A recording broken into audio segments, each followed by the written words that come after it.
पितृपक्ष विशेष आधी तर आपण एक रेसिपी पाहिली। आता सगळ्यात महत्त्वाचा पदार्थ करूया।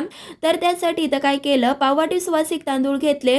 आधी तर हे तांदूळ कढईमध्ये काढले, हलका तांबूस रंग येईपर्यंत भाजून घेतले।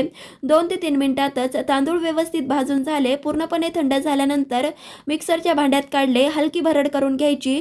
आता इथे 1 लिटर म्हशीचं दूध घेतलं, एक उकळी आणून घ्यायची। त्यामध्ये जी आपण तांदळाची भरड करून घेतली ती घालायची। लगोलग चांगलं मिक्स करून 5 ते 7 मिनिटं तांदळाची भरड दुधाबरोबर शिजवून घ्यायची। आता ह्यामध्ये अर्धा वाटी साखर घातली। साखर घातल्यानंतर पुन्हा चांगलं मिक्स केलं आणि 5 ते 7 मिनिटं शिजवून घेतलं। आता सगळ्यात शेवटी 2 चमचे काजू, 2 चमचे बदामाचे तुकडे, 3 चमचे चारोळे आणि पाव चमचा वेलची पूड घातली। व्यवस्थित मिक्स केलं की मस्त अशी पारंपरिक दाटसर सुमधुर तांदळाची खीर आपली तयार झाली। त्यामुळे तुम्ही सुद्धा घरी करून पहा। कशी वाटली ते सुद्धा कमेंटमध्ये नक्कीच सांगा। लाईक शेअर सबस्क्राईब ही नक्कीच करा।